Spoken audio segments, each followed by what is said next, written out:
todas as coisas que hoje nós vemos e também as que nós não vemos. Deus trouxe à existência pelo seu grande e infinito poder.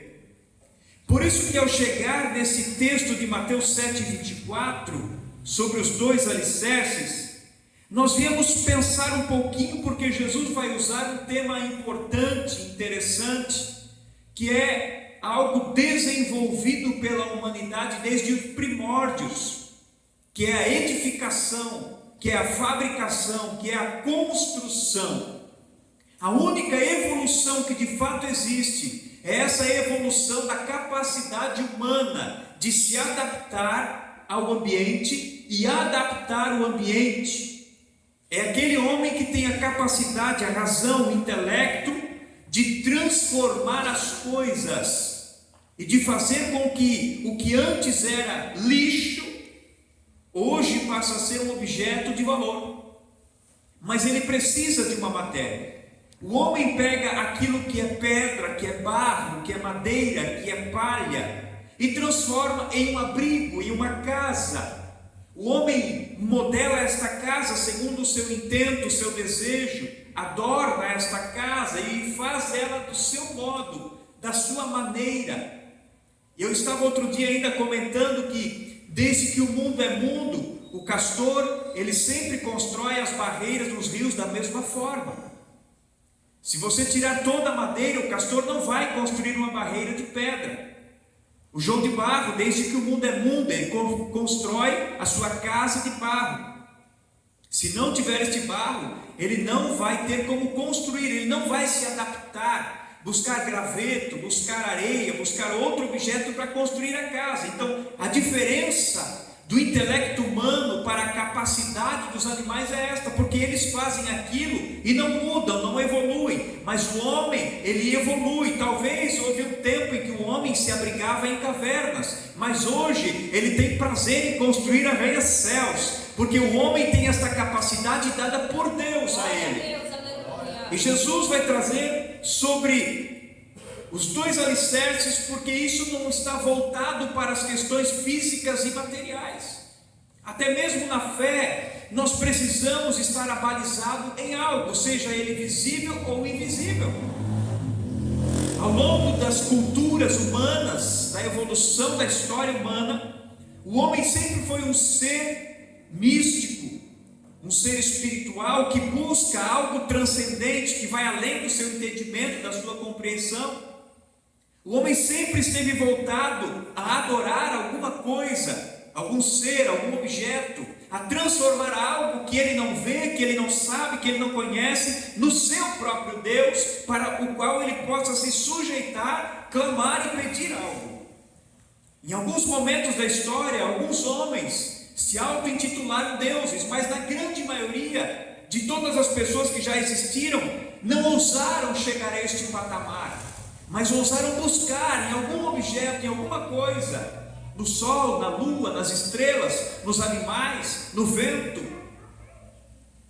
até um dado momento em que Deus se revela, um dado momento em que Deus chama Abraão e fala com ele de uma forma diferente. Não que o Deus não tivesse se revelado antes, porque Deus já havia se revelado para Adão e Eva no jardim. Mas ao longo do tempo o homem se esqueceu de quem era este Deus. E por mais que Deus se revelasse de uma forma gloriosa, por muitas vezes a humanidade se afasta desse Deus e se volta para outros deuses, se envolve no meio cultural, se envolve no meio religioso, que talvez não é o meio que exalta e dignifica o Deus Criador dos céus e da terra. Outros preferem simplesmente ignorar a existência desse Deus, voltar-se para conceitos filosóficos e ateístas que talvez negam a existência de um Deus, mesmo que lá no profundo do âmago o ser humano sabe que tem que haver uma força maior, que os seus olhos não veem, que os seus ouvidos não ouvem e que a sua mente não compreende. É desse Deus que eu falo nessa noite.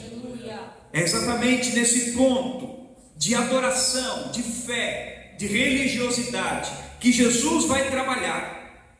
Depois do belíssimo sermão, e lá no princípio, capítulo 5, Jesus vai falar sobre as bem-aventuranças. Ele começa com algo muito tocante no coração das pessoas. Jesus começa tocando o sentimento das pessoas. Ele diz: bem-aventurado são os pobres de espírito, porque destes é o reino dos céus. Ora, quem não quer ir para o céu? Quem não se considera muitas vezes pobre de espírito, necessitado de um auxílio, de um socorro divino? Jesus começa a trabalhar aqueles que são mansos, aqueles que choram, aqueles que têm fome de justiça. Como seria bom se o nosso mundo vivesse uma real justiça, mesmo que fosse a justiça humana. Se a justiça de fato fosse feita, fosse realizada. Quantos de nós já não clamou por justiça nesse mundo e não foi atendido? Quanto de nós não fica inconformado, principalmente hoje, nessa aceleração virtual, onde nós ficamos sabendo de tantos ocorridos e ficamos pensando: mas por que a justiça não é feita? Jesus começa com esta bem-aventurança, e ele vai engrossando o caldo. Se você ler, tire esse tempo para ler o Sermão da Montanha.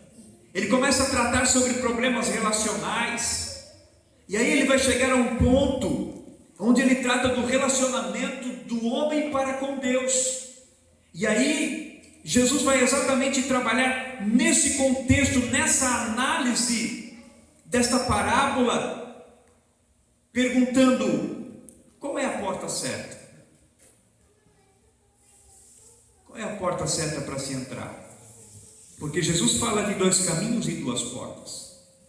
Jesus vai trazer assim: a quem eu devo ouvir? Porque ele fala dos falsos profetas, dos falsos ensinadores, dos falsos líderes, e ele diz: olha, pela árvore, ou melhor dizendo, pelo fruto, você vai conhecer a árvore. Não se preocupe, porque a árvore boa não vai produzir fruto mau, nem tampouco a árvore má produzirá fruto bom. Observe não a árvore, mas o fruto que ela produz, e você já vai saber a quem você deve ouvir ou deixar de ouvir. E aí, outra pergunta que poderia ser feita: quem entrará no céu? Porque a próxima parábola, antes desta dos 2 alicerces, é quem entrará no reino dos céus. E Jesus disse: nem todo o que me diz Senhor, Senhor, entrará no reino dos céus. Nem todo. Nem todo aquele que diz: eu sou cristão, eu creio em Deus, eu tenho fé. Não é bem assim, Jesus está dizendo. Mas aquele que faz a vontade de meu Pai. Porque muitos virão naquele dia e vão dizer: em teu nome eu fiz isso, fiz aquilo, fiz aquele outro. Mas lhes direi abertamente: nunca vos conheci. Nós hoje conhecemos muita gente só de ouvir falar.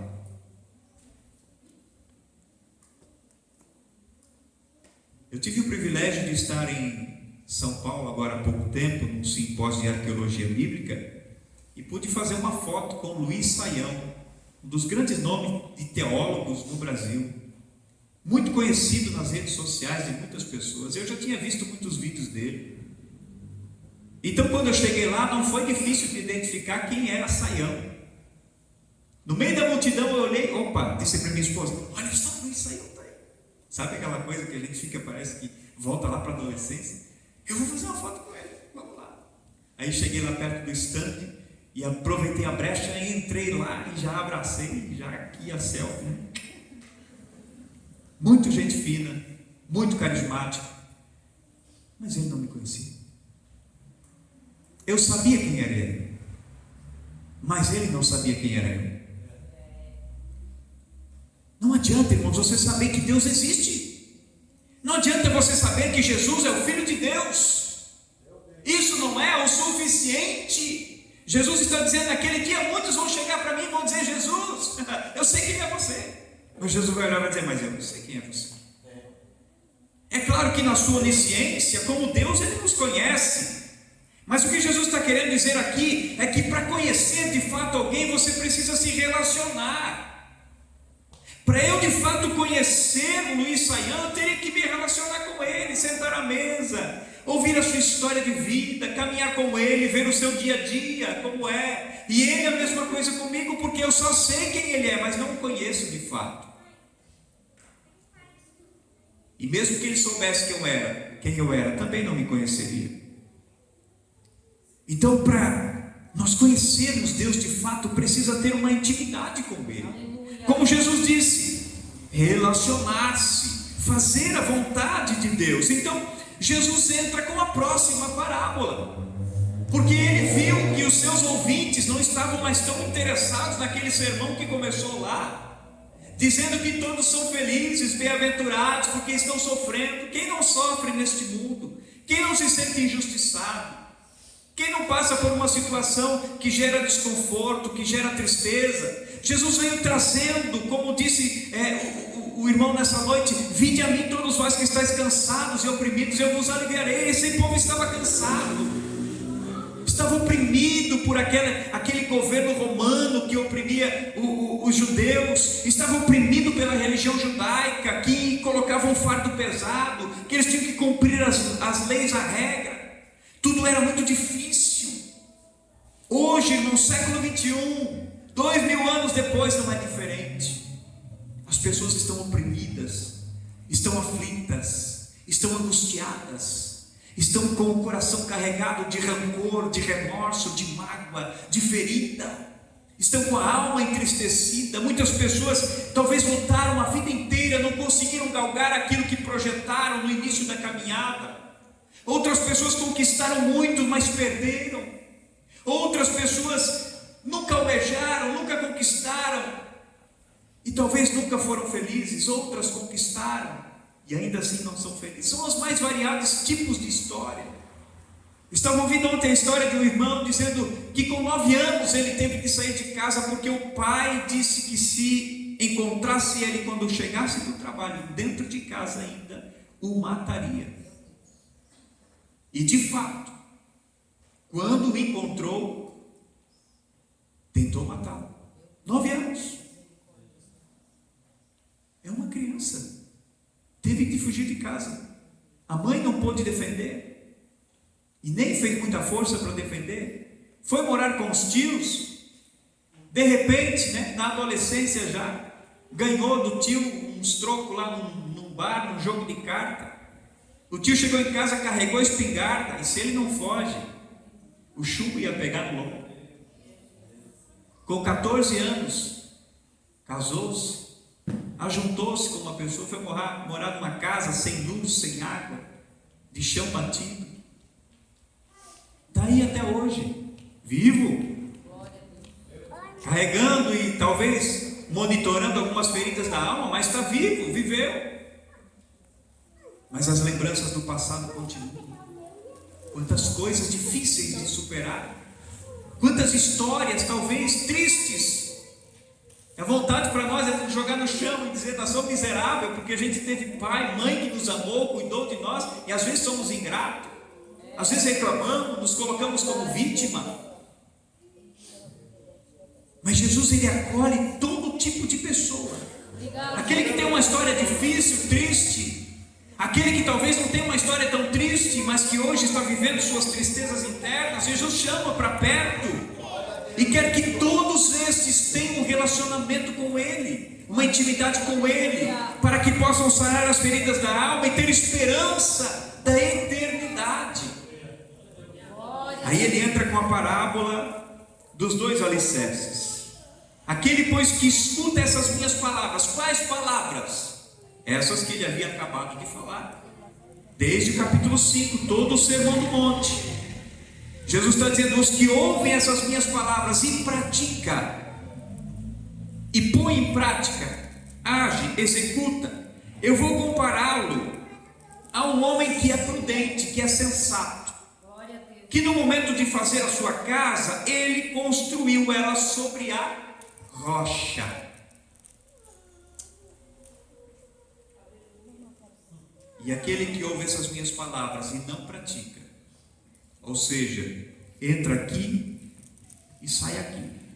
Ouvinte esquecido, que ouve a palavra, que ouve Bíblia, que lê Bíblia, que conhece a palavra de Deus, mas que não faz muito caso, não quer aplicar na sua vida, está vivendo ainda na sua própria base. Jesus está dizendo: eu vou assemelhá-lo a um homem insensato, que também edificou a sua casa, mas edificou ela sobre a areia. Veja que o grande problema dessa questão aqui não está no fato deles construírem a casa, porque os dois construíram, os dois trouxeram à tona uma edificação, e todo aquele que já construiu na vida sabe que isso requer empenho, esforço, dedicação, perseverança, investimento, para que algo possa ser construído. Não é no estalar de dedos, não é num passe de mágica. Precisa dedicar-se para construir qualquer coisa. Se alguém já escreveu um livro, sabe que não é assim da noite para o dia. Se alguém já fez uma poesia, sabe que não é da noite para o dia. Se alguém já compôs uma canção, não é assim. Tudo precisa de um esforço, tudo precisa de uma dedicação, precisa de empenho. Para seguir a Deus, para servir a Jesus, é da mesma forma. Se não houver empenho, esforço, dedicação, você não vai conseguir permanecer firme, você não vai conseguir avançar. Então, não foi a falta de trabalho, não foi a falta de esforço. O segredo do sucesso não estava no fundamento. Os dois edificaram a casa, e para edificar uma casa precisa de um fundamento. Fundamento fala de coisas que não aparecem. Geralmente o que mais sustenta uma família são as coisas que não são postadas nas redes sociais. Aleluia.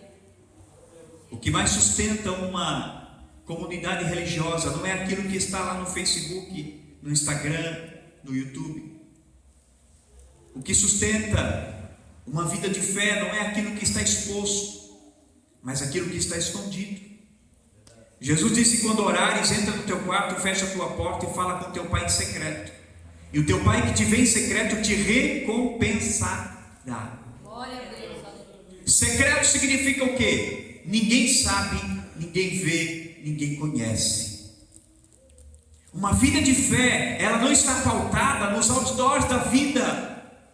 Uma vida de fé genuína não está pautada naquilo que as pessoas veem e esperam de nós. Ela está muitas vezes pautada no teu secreto, na tua oração da madrugada, no teu devocional da manhã, quando você lê a Bíblia sozinho, só você e Deus. É nos teus momentos de comunhão com Ele, é aquilo que as pessoas não veem. Isso é que é uma base firme.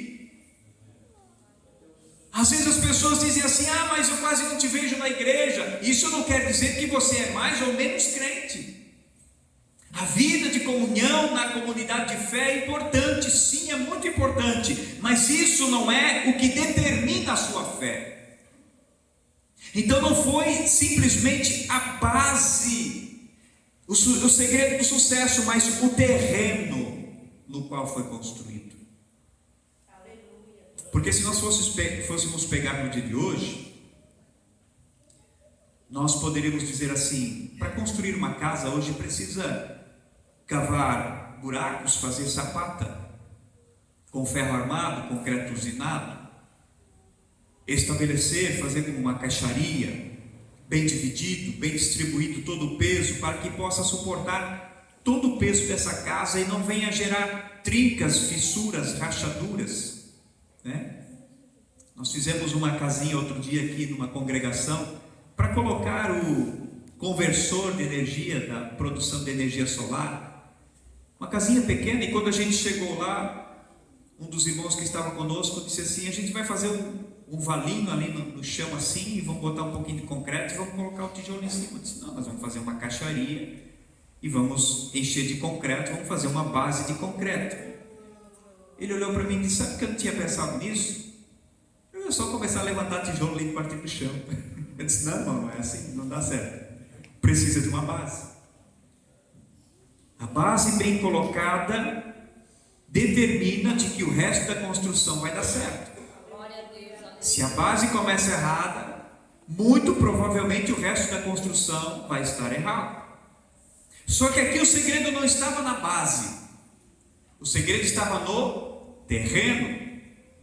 E para o povo da Palestina, sabia muito bem que em muitas regiões a terra calcária era fácil de ser tirada de cima e encontrado a rocha firme que estava no fundo. E foi isso que o homem prudente fez. Ele preocupou-se em tirar o excesso de areia, de barro, de rocha calcária que é maleável, suscetível à chuva, e encontrou uma rocha firme. E ali, a partir dessa rocha, ele começou a botar o fundamento da sua casa.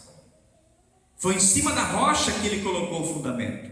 O homem imprudente achou melhor fazer a base em cima daquela areia, daquela rocha calcária. Quem sabe ele olhou à sua volta e pensou, nada de ruim vai acontecer, isso aqui é suficiente, eu faço uma boa base, coloco bastante ferro armado, boto um concreto usinado do melhor que tem no mercado e vai dar tudo certo. Só que o que nos leva a entender é que os dois construíram no mesmo padrão de circunstância, de região, porque a mesma tempestade que se levantou para um, levantou para outro. Só que naquelas terras da Palestina, assim conhecida, as grandes torrentes que chovem nos períodos das monções, elas provocam grandes rios no deserto. Esses rios chamados de rio seco, hoje se você passa pela região de Israel, você vai ver montanhas à sua esquerda, por exemplo, o mar Morto à sua direita, e você vai ver que em alguns determinados lugares a rodovia ela tem uma ponte, só que não passa água debaixo dessa ponte, mas se vê nitidamente que há uma fenda na rocha, e essa fenda faz com que uma margem arenosa corre ao longo do deserto. Então, quando as torrentes do verão vêm, as monções vêm, chove na montanha, ela junta água e a água desce por ali, formando uma torrente muito forte, muito perigosa. E ela passa, então se a rodovia não tiver uma ponte, aquela torrente vai levar a rodovia embora. Então eles constroem uma ponte, mesmo que não tem rio, porque ali passa um rio de quando em quando. E foi o que aconteceu. Aquele homem prudente sabia que em algum determinado momento da sua vida poderia vir uma torrente muito forte, uma tempestade se levantar. O homem insensato pensou que tudo seria tranquilidade e bonança, mas a Bíblia diz que o vento veio, a chuva veio e os rios se formaram e deram com ímpeto contra as duas casas. Vamos imaginar aqui que uma casa estava construída ao lado da outra, os dois vizinhos construindo a casa ao mesmo tempo. A chuva veio e os vizinhos ficaram apavorados. Que temporal é esse? Que chuva é essa? Que negócio é esse? Parece que o mundo está desabando. Um vizinho dizia assim: fica tranquilo, nossa casa foi bem construída, eu vi que você construiu bem.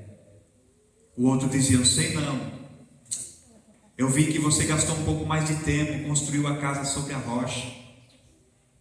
Eu não, eu construí sobre essa terra, sobre essa areia. Agora o rio está correndo e está começando a minar a casa. Está começando o processo de erosão. Está começando a tirar a base da minha casa. Está ruindo, está indo embora. A água está levando pouco a pouco. E a Bíblia diz que chega um dado momento que aquela casa cai. E grande é a sua queda. Existem situações na vida do homem e na vida da mulher que parece que tem uma torrente ruindo a sua fé, ruindo a sua alegria, ruindo o seu casamento, ruindo suas finanças, ruindo a sua família. Pouco a pouco o processo de erosão vai te deixando preocupado, preocupada. A casa não tem mais a estabilidade que tinha antes. As lutas do dia a dia que se levantam, as dificuldades que se levantam, estão fazendo com que a tua vida conjugal não seja mais a mesma.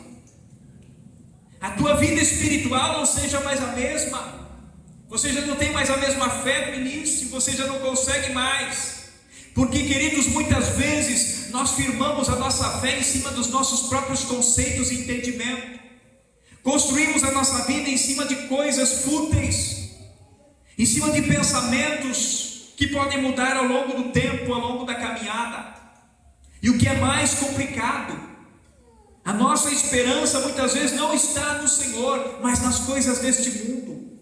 Pensamentos filosóficos, pensamentos de autoajuda, pensamentos positivos, que não é ruim, mas não solucionam muitos problemas. É somente na rocha que nós encontramos a verdadeira base para construir a nossa vida. Mas que rocha é essa? Pastor, o senhor veio pregar sobre parábola para explicar a parábola e está fazendo mais parábola e complicando mais a minha cabeça. Eu quero entender essa parábola dos dois alicerces. Abra em 1 Coríntios capítulo 3. Aleluia. 1 Coríntios capítulo 3, versículo 11.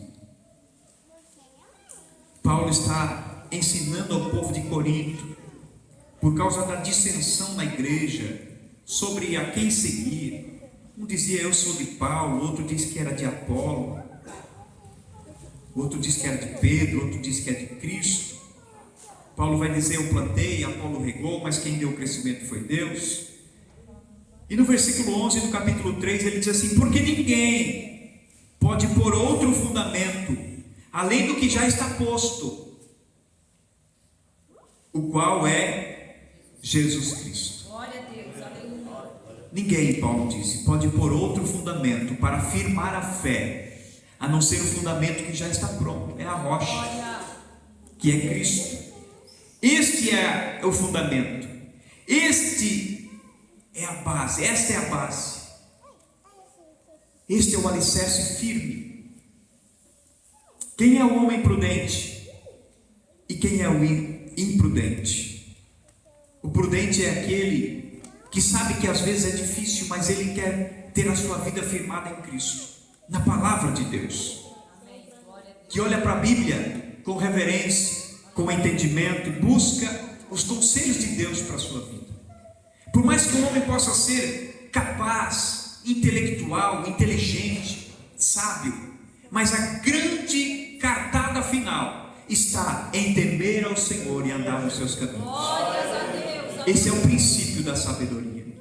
Você quer ser próspero? Você quer ser feliz? Você quer ser abençoado? Construa sobre a rocha, porque você não sabe o que será o dia de amanhã. Milionários não puderam comprar a sua vida com o Covid-19. Pessoas intelectuais, muito sábias, muito conhecedoras das ciências e das coisas, morreram jovens. Muitas pessoas não conseguiram lidar com a adversidade no casamento. Muitas pessoas não souberam lidar com a riqueza, morreram na miséria. Possuindo muito, perderam tudo e morreram sem nada.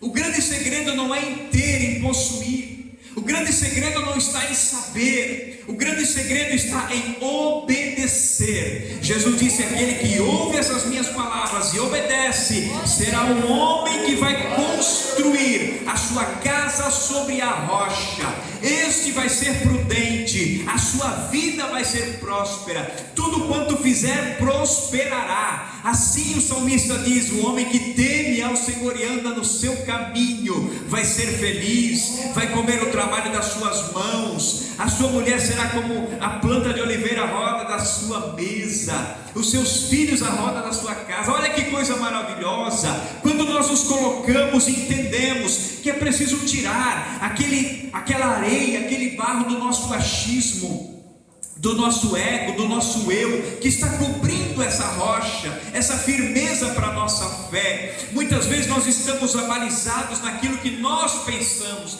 que nós entendemos, que nós sabemos, mas quando vem o vento, a gente balança. Quando vem a tempestade, a gente não tem estrutura. Quando os rios correm, levam o nosso ego embora, levam o nosso achismo embora. Por isso Jesus está dizendo: venha até mim e edifique a sua casa.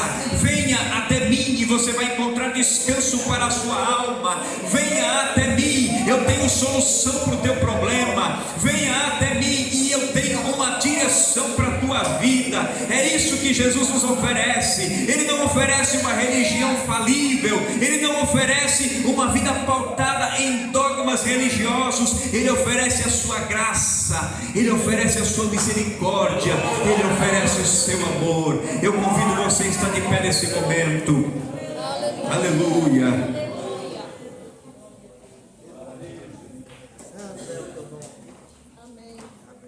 Muitas coisas o homem já conseguiu fazer. Já mudou o curso de rios, já transformou lugares áridos em florestas, e florestas em lugares áridos. Escavou poços, encontrando lençol freático e trazendo a água do subsolo. Já conseguiu até uma fórmula para criar tempestade artificial. Mas se tem uma coisa que o homem ainda não conseguiu dominar, foi o tempo e as estações. O homem não consegue impedir quando a tempestade se levanta no horizonte. E o homem não sabe quando isso de fato vai acontecer. Assim eu e você não sabemos quando uma luta vai bater a porta da nossa casa, quando nós seremos surpreendidos por uma grande tempestade, capaz de desestruturar a nossa família, a nossa fé, a nossa saúde. Não sabemos. Por isso é importante, enquanto pudermos edificar, edifiquemos sobre a rocha. Não espere vir o dia mau para correr para Cristo. Não espere vir o dia difícil para procurar abrigo em Jesus. Construa o seu abrigo de fé nele, enquanto há calmaria. Ninguém edifica debaixo de tempestade. Na tempestade se busca abrigo. A tempestade é o momento que você precisa de refúgio. E eu não sei, talvez a tempestade já bateu a porta da sua casa, está soprando contra a sua vida. Talvez as pessoas que estão à sua volta nem imaginam o tamanho da tempestade que você já está enfrentando. As pessoas não sabem o que você tem vivido, o que você tem passado, e você está dizendo: pastor, eu estou resistindo, mas não sei até quando. Eu estou lutando, mas não sei o quanto vou conseguir aguentar. Mas nesta noite, o Senhor está dizendo para você: ei filho, ei filha, se você ainda não conseguiu construir esse abrigo forte, se você ainda não conseguiu alicerçar-se sobre a rocha, corra para mim, porque a Bíblia diz que Ele é refúgio, é abrigo seguro, refúgio e fortaleza, é lugar forte, rocha inabalável. Até essa tempestade passar, se abrigue nele, se esconda nele, se esconda em Jesus, recorra a Cristo e saiba que Ele pode te dar livramento, Ele pode te dar escape, Ele pode te dar solução. Eu quero orar com você nessa noite, que precisa desse escape, que precisa desse refúgio, no seu coração, na sua alma, na sua mente. Para você que está vivendo dias difíceis, trabalhosos, quem não vive? Quem pode dizer assim nessa noite: pastor, eu não tenho nenhum problema, está tudo mil maravilhas? Não, sempre nós temos uma área difícil, que a gente tem dificuldade para enfrentar, mas com Cristo Jesus a gente consegue vencer, com Ele a gente consegue superar, a gente consegue avançar. Eu quero orar com você nessa noite. Talvez você deseje entregar a sua vida para Jesus, e você diga: pastor, eu construí a minha casa em cima de um monte de mentira, eu construí em cima de um monte de sonhos e projetos humanos, que nunca se realizaram de fato. Meu casamento, minha casa, minha família, a minha própria fé é falível. Mas hoje eu quero, com Jesus, começar uma nova história. Com Jesus começar uma nova edificação. Ainda há tempo, ainda há oportunidade. Vem à frente, meu irmão, minha irmã. Você que precisa dessa oração, você que precisa edificar a sua casa sobre a rocha, você que precisa edificar o seu casamento sobre essa rocha firme, porque lá dentro da sua casa, as pessoas que estão de fora não sabem como é, mas você sabe. Não minta para si mesmo, não ignore o que Deus quer fazer na sua família. Entenda que Ele é capaz de mudar a história. Essa fé que muitas vezes anda como ébrio, cambaleando para lá e para cá. Tem hora que você crê, tem hora que já não crê mais. Tem hora que você alimenta uma fé gigante e sabe que Deus pode fazer, mas tem hora que você diz: parece que Deus me abandonou. Uma fé que é como a onda do mar, ora está lá em cima, ora está lá embaixo, ora avança, ora recua, não tem firmeza, não tem estabilidade. Jesus está falando dos dois alicerces, Ele quer trazer firmeza para você. Firmeza. Não existe tsunami, não existe tornado, não existe ciclone que vai desfazer o que você constrói sobre Cristo. Não existe nada nesse mundo capaz de abalar a fé daquele que está edificado em Jesus. Pode vir a tempestade que vier, você vai permanecer firme, você não vai recuar, você não vai desanimar, você não vai desistir. Vamos orar neste momento. Curve a sua cabeça e ore comigo. Maravilhoso Deus e eterno Pai, em nome de Jesus, o teu Filho amado, eu oro